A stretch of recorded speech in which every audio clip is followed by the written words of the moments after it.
Media और social media के माध्यम से कई बार हमें कुछ ऐसी सूचनाएं, ऐसी जानकारियां मिलती हैं जिनको देखने और सुनने के बाद यकीन करने को बिल्कुल भी जी नहीं चाहता है। मगर आज की जो सच्ची घटना मैं आपको सुनाने जा रहा हूं, इस सच्ची घटना को सुनने के बाद आप भी अवाक रह जाएंगे, परेशान हो जाएंगे। दरअसल एक महिला एक बच्चे को जन्म देने वाली है और उस महिला ने डॉक्टर से शर्त रखी है कि उस बच्चे को जब पैदा करेगी उसके सामने उसी का बेटा मौजूद होगा, वो पूरी प्रक्रिया को होते हुए देखेगा। क्योंकि जो बच्चा पैदा वो कर रही है वो बच्चा किसी और का नहीं, अपने ही सगे बेटे के बच्चे को उसने जन्म देने वाली है। दादी के पेट में पोती पल रही है। जब ये बात सोशल मीडिया के माध्यम से लोगों को पता चलती है तो लोग हैरान रह जाते हैं, परेशान हो जाते हैं कि दुनिया में, समाज में कितनी भांति भांति के लोग रहते हैं।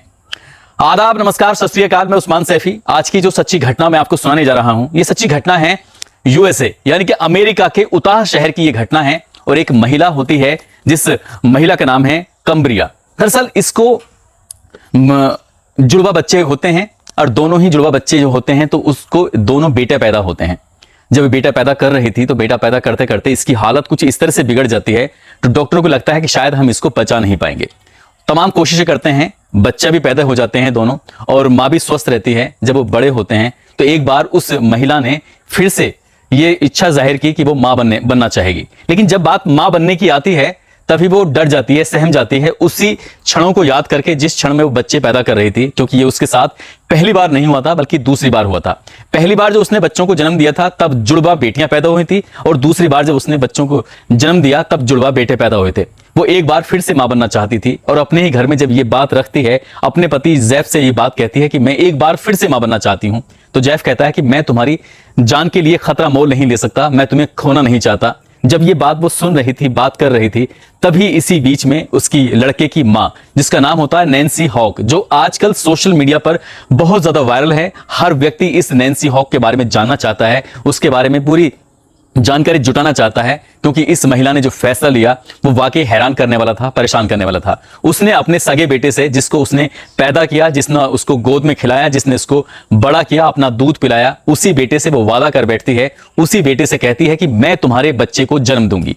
जब ये वाली बात वो बेटा सुनता है तो शुरू में तो उसको थोड़ा अटपटा लगता है, उसकी पत्नी को भी अटपटा लगता है और साथ ही उसके पति को भी अटपटा लगता है। घर में जितने भी सदस्य थे सुनकर हैरान रह जाते हैं, बात रिश्तेदारों तक पहुंचती है, वो भी परेशान हो जाते हैं। लेकिन नैन्सी हॉक ने ये अपने आप से प्रण कर लिया था, वादा कर लिया था कि वो एक बार अपने बेटे की, यानी कि अपने सगे बेटे की बच्चे की मां जरूर बनेगी। और फरवरी 2022 को वो IVF एक प्रक्रिया होती है जिसमें सैरोगेट भी बोलते हैं, उस प्रक्रिया के तहत वो डॉक्टर के पास पहुंच जाती है और अपने बेटे को भी डॉक्टर के पास बुलाती है और इस प्रक्रिया को शुरू कर दिया जाता है। फरवरी 2022 में यह प्रक्रिया शुरू होती है। कुछ ही दिनों के बाद यह पता चल जाता है कि वो प्रेग्नेंट हो चुकी है, उसके पेट में बच्चा पल रहा है। जैसे जैसे वक्त गुजरता है, वक्त गुजरने के साथ यह मालूम होता है कि उसके पेट में लड़की है और वो भी बिल्कुल स्वस्थ है।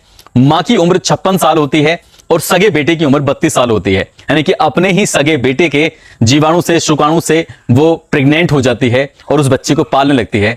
जब ये बच्चे के पैदा होने का वक्त आता है तो डॉक्टर पहले से ही डेट निर्धारित कर देते हैं कि आने वाली 5 नवंबर 2022 को इस बच्चे को स्वस्थ रूप से जन्म दिया जा सकता है। लेकिन जब ये डॉक्टर इस बात को कर रहा था तभी नैन्सी हॉक ने डॉक्टर से शर्त रखी कि वो चाहती है कि उसका सगा बेटा उसके साथ हो, और जो वो बच्ची को पैदा करेगी तो उस पूरी प्रक्रिया को न केवल उसकी वीडियोग्राफी कराई जाए बल्कि उसका बेटा अपने उसी कमरे में, उसी प्रेगनेंसी हॉल जहां पर वो बच्चा होगा, उसी जगह पर मौजूद रहेगा और वो सारी प्रक्रियाओं को शुरू से लेकर आखिर तक देखना चाहते हैं।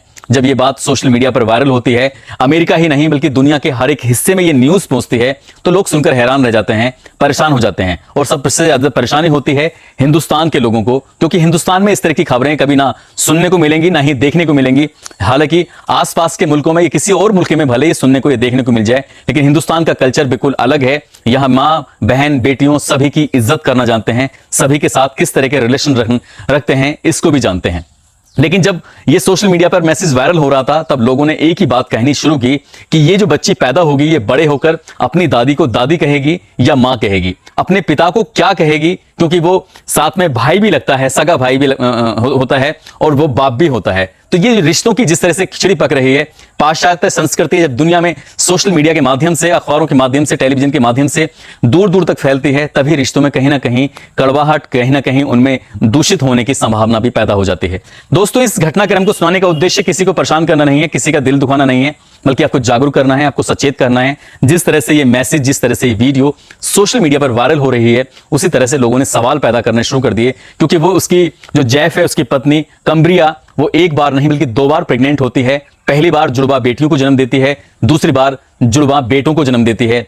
इस घर के अंदर जो 4 बच्चे ऑलरेडी हैं, तो 5 बच्चे की कोई जरूरत नहीं थी। यदि सैरोगेट ही करना था तो दुनिया में बहुत सारी महिलाएं हैं, बहुत सारी ऐसी औरतें हैं जो सैरोगेट पैसों के लिए भी करती हैं। वो किसी और दर पे जाकर अपनी इस इच्छा को पूर्ति कर सकता था, लेकिन सगी मां के साथ उसने ऐसी हरकत की, ये क्षम्य नहीं है और इसको कभी भी स्वीकार नहीं किया जा सकता। दोस्तों, जाते जाते कुछ लोगों के जन्मदिन हैं, जिसमें सिमरन नजाकत हैं, भूपेंद्र सिंह, इनकी बेटी का जन्मदिन है, यश कुमार हैं, मकसूद खान हैं, और ये मैं पुरानी ले आया हूं शायद। दोस्तों, जाते जाते कुछ लोगों के जन्मदिन हैं, जिसमें छाया है, गुजरात की रहने वाली हैं, साथ ही यश कुमार हैं। इन दोनों को जन्मदिन की बहुत सारी शुभकामनाएं, बहुत बहुत मुबारकबाद। साथ ही कुछ लोगों ने नाम लेने की अपील की थी, जिसमें शिवा, नीरज, अमित, मुकेश, मोहनलाल, मित्तल, दिलीप कुमार, अरशद सैफी, दीपक कुमार, निजामुद्दीन, रफीक, विवेक, बबलू, मोहम्मद रियाज अंसारी, निसार सैफी, भरत, आसिफ खान, पवन चड्डा, एडवोकेट, साहिल, इन सभी लोगों ने नाम लेने की अपील की थी। आप सब लोग अपना ख्याल रखें, सुरक्षित रहें। जय हिंद, जय भारत।